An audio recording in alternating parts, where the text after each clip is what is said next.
I went out with my coworker a few times. He paid for everything, took me to expensive places, and bought me gifts. But one day, he found out I have a boyfriend and suddenly started ignoring me. Why can't men be friends with women? I don't understand men. Seriously, I thought I'd found a genuine and pure friendship in the most unexpected place, my office. And overnight, it's all vanished, leaving me confused and honestly a little hurt. It all started with Adrian. He's relatively new to the company. He arrived about 6 months ago. From the beginning, I thought he was an incredibly nice guy, always smiling, always willing to help. We started talking during coffee breaks, trivial conversations about TV shows and traffic, the usual stuff. Adrian was different from the other guys in the office. He was attentive, an old-fashioned gentleman. He noticed the little details. If I casually mentioned I loved a particular type of tea, the next day a box of it would appear on my desk. If I complained about being cold, he'd offer me his jacket. They were small, sweet gestures that I interpreted as what they were, acts of kindness. I just thought he was a considerate person and felt grateful to have such a positive work environment. My boyfriend, Ricardo, who I've been with for 3 years, is wonderful, but he's not the detail-oriented type. Our relationship is comfortable, stable, I love him very much, but I've never hidden from anyone that I'm a sociable person who values both male and female friendships. I told Ricardo about Adrian. Of course, I'd tell him, there's a new guy in the office who's super nice. Ricardo, who trusts me completely, never thought much of it. The situation with Adrian started to evolve naturally. Coffee breaks turned into lunches. The first time we went out to eat, he insisted on paying. I felt a little uncomfortable, but he said it was a welcoming gesture since I'd helped him a lot with adjusting. It seemed like fair reasoning, so I accepted. I didn't want to seem rude or make a fuss over something so trivial. I guess that was the beginning, the moment things started to get complicated, even though I didn't realize it at all. After that first lunch, the dynamic changed, though in a subtle way. Adrian started asking me out after work. At first it was casual things, like going for a drink at a nearby bar to vent about the week's stress, but soon the invitations became more elaborate. Once he invited me to an art gallery opening, saying he had an extra ticket and knew I liked art. Another time he took me to an incredibly expensive Japanese restaurant I'd mentioned I wanted to try. Every time, without exception, he insisted on paying. I really tried to pay my share. I'd take out my wallet, but he'd always refuse with a smile, saying things like, "It's my pleasure." Or, "Let me spoil you, you deserve it after the week you've had." Maybe I should have insisted more, I don't know, but his gestures were so generous and seemed so sincere that refusing felt almost like an insult. I convinced myself that's just how he was. Some people just express their appreciation through generosity. I didn't want to judge him for being kind. Then the gifts started. They weren't huge things, but they were very thoughtful. One day I came to my desk and found a book by my favorite author that had just come out. He said he'd seen it in a bookstore and thought of me. For my birthday, he gave me a beautiful silk scarf from a brand he'd heard someone mention I liked. Every gift came with a perfectly platonic justification. I, of course, thanked him effusively. I felt incredibly lucky to have such a thoughtful and generous friend. Now, looking back, I guess some of my reactions could have been confusing. Sometimes, when he complimented my dress or my hairstyle, I'd smile and maybe touch his arm in a friendly way. When he told me a joke, I'd laugh heartily. I guess I gave him my full attention when we were together. But isn't that what friends do? Don't they support each other and make each other feel good? In my head, it was all perfectly innocent. I was just being a good friend. The turning point, the moment the situation spun completely out of control, was 2 weeks ago. Adrian told me he had a big surprise for me. He took me to a concert of an indie band we both love.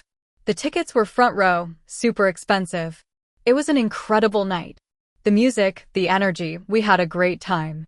We sang all the songs at the top of our lungs and laughed so much. On the way back, the atmosphere in the car was electric, charged with the euphoria of the concert. When he dropped me off at my door, he was silent for a moment, looking at me.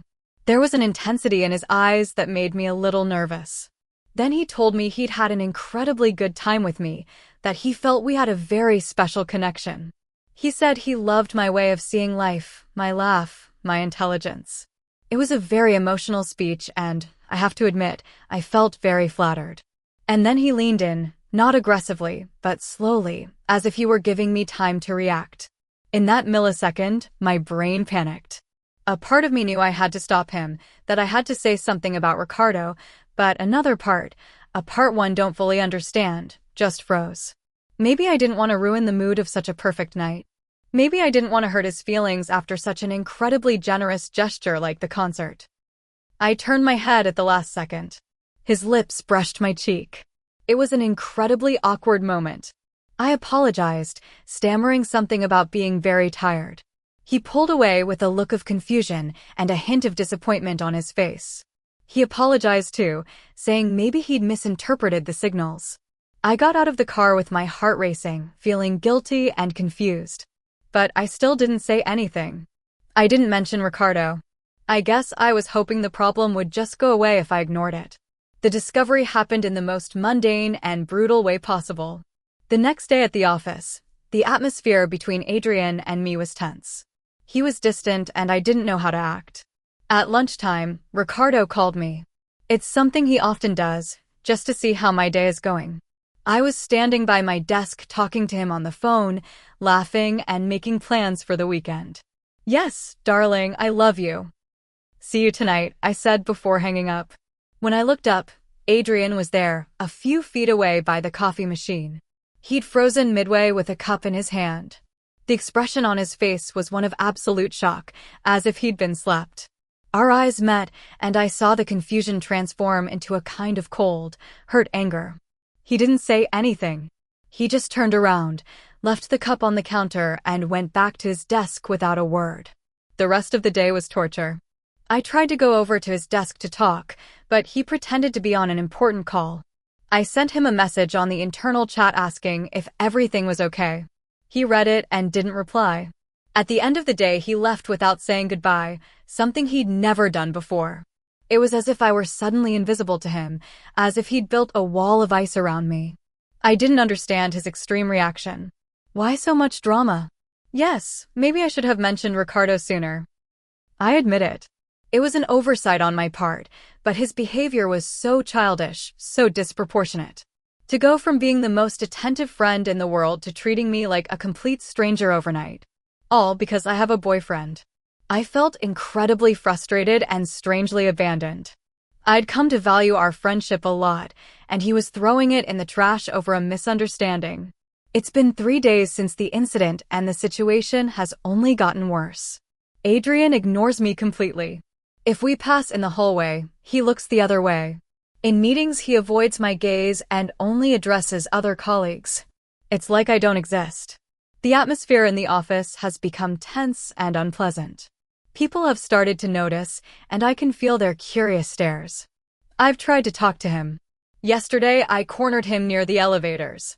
I asked him what was wrong, why he was treating me like this. He looked at me, and for the first time I saw genuine anger in his eyes.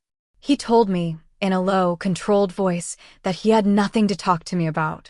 He said he felt like an idiot, that he felt I'd been making a fool of him for months.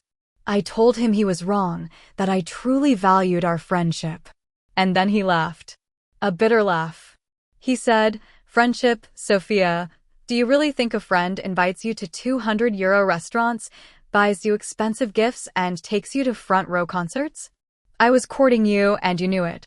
You just liked the attention and the perks." I was speechless. He accused me of using him, of giving him false hope on purpose. I told him he was misinterpreting everything, that his generosity was what had created this confusing situation. Now I'm sitting here at my desk, feeling terrible. Am I really the villain in this story? I don't think I did anything wrong intentionally. I just accepted someone's kindness. Is it my fault he had other expectations? Why do men automatically assume that if a woman is nice to them it means she wants something more? Why can't they just accept a friendship for what it is? He wasn't deceived. He deceived himself with his own assumptions and now he's punishing me for it. It's not fair. Popular Reddit comments. Anonymous user. 1. Is it my fault he had other expectations? Yes, it is. You accepted expensive dinners, expensive gifts, concert tickets, all while deliberately hiding that you had a boyfriend. And when he tried to kiss you, you didn't stop him with the truth, but with an excuse. You gave him all the signs that you were interested and available. You used him. OP's response. I didn't hide it deliberately, it just didn't come up. I don't go through life announcing my relationship status to everyone, and I didn't give him any signs. I was just being friendly. Maybe the problem is that people don't know how to recognize pure kindness anymore. Anonymous user 2. OP, you're what's known as an attention seeker. You enjoyed being the center of his universe, the gifts, and the adulation. You knew perfectly well what was happening, but you feigned innocence because it suited you. Now that it's over, you're playing the victim. He's not the one who can't be friends with a woman. You're the one who doesn't know how to be an honest friend. OP's response. I'm not an attention seeker. I just like connecting with people. I value human relationships. If someone is generous with me, I appreciate it. Does that make me a bad person? I don't think so. Maybe he should have been clearer with his intentions from the beginning. Anonymous user 3. The saddest thing is you describe yourself as an unwilling villain. There's nothing unwilling about your actions. Every decision you made, from accepting the first lunch to hiding your boyfriend and allowing the kiss attempt, was a conscious choice. He has every right to feel used and to ignore you. In fact, it's the healthiest thing he can do. OP's response. It's just that I don't see it as a series of conscious decisions. Things just sort of happened. Everything flowed in a very natural way. I guess I got carried away. I don't think that's the same as planning to use someone. I just didn't think about it too much. Update 1. Okay. I've had a few days to think after reading all your comments. And although I think most of you are too harsh, I've tried to see things from another perspective. Maybe, and just maybe, I'm a small part to blame. It's possible that my behavior, seen from the outside, could be misinterpreted, so I decided I had to do the right thing. I had to apologize, not for using him, because I still think that wasn't my intention, but for the lack of clarity. Yesterday afternoon, I wrote him a long and very thoughtful email. I told him I was deeply sorry for the misunderstanding. I explained that I value his friendship very much and that it was never my intention to hurt him or give him false hope. I admitted I should have told him about Ricardo much sooner and that it was a mistake on my part not to. I told him I missed our conversations and that I hoped that with time we could get our friendship back. I didn't expect an immediate reply, but I was hoping it would open a door to dialogue. His response came this morning. It was short, cold, and brutal. It said, Sophia, I appreciate the apology, but I'm not interested in your friendship. What you've done has taught me a valuable lesson about people's intentions. I ask that from now on we keep our relationship strictly professional. Please don't contact me about personal matters again. I'm devastated. I really am. I made an effort, I humbled myself, I admitted my mistake, and he threw it back in my face. What more does he want from me? His reaction is so inflexible, so black and white. People make mistakes, people get confused. A real friendship should be able to get over a bump like this. But it's clear ours was never a friendship to him. And I guess that's what hurts the most. Feeling that all this time I was valuing a genuine connection while he was just waiting for something in return. Popular Reddit comments on the update. 1 anonymous user. 4. He was just waiting for something in return. Well, of course, he was waiting for a romantic relationship. He was courting you. It's not a dirty transaction, it's how dating works. The problem is you accepted all the courting knowing you had no intention of reciprocating. His response isn't inflexible. It's a way of protecting himself from more hurt. OP's response. But if he just wanted a romantic relationship, he should have said so. Using expensive gifts and dinners to court someone is a form of manipulation. It's like trying to buy someone's affection. An honest person just says what they feel. Anonymous user 5. You apologized for the lack of clarity, not for your actions. You still don't admit you took advantage of his generosity.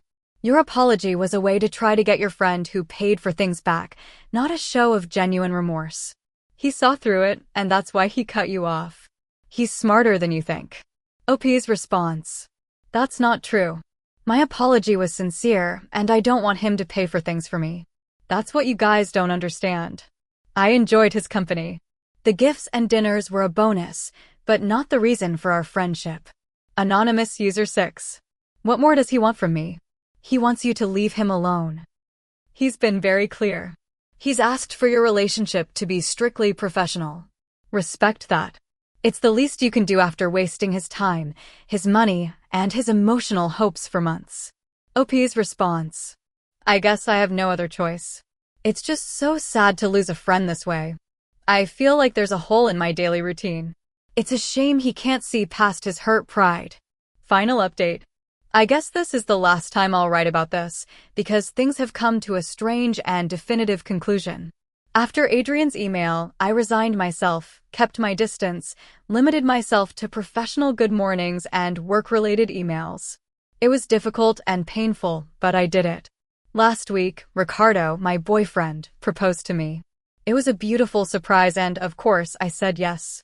On Monday, I came to the office with my engagement ring. I didn't do it to rub it in anyone's face. I was just happy and I wasn't going to hide it. People started congratulating me. A small group formed around my desk and then I saw Adrian. He was standing a little away from the group, looking at me, but there was no anger in his face, no pain. There was relief, an expression of pure and absolute liberation. Later that day, I received a message from him on the chat.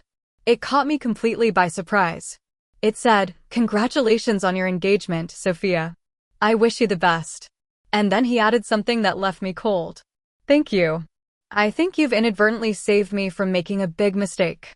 I didn't understand what he meant. So breaking his rule, I asked him. His response was revealing. He told me that after our thing he'd felt like a fool and had started to doubt his own judgment. But seeing me now, so happily engaged, made him realize that the problem was never him, but that I was never available, neither emotionally nor literally. He said he'd become obsessed with a version of me that didn't exist and that my engagement had freed him from that ghost. He finished by saying that now he could move on without resentment. And that's it. That was the last communication we've had. It's strangely kind, but it also feels like the final insult. He's reduced me to a lesson learned. I don't know how to feel about it. On one hand, I'm glad he doesn't hate me anymore. On the other, I feel like he's rewritten history to be the hero who overcame an obstacle. And I'm the obstacle.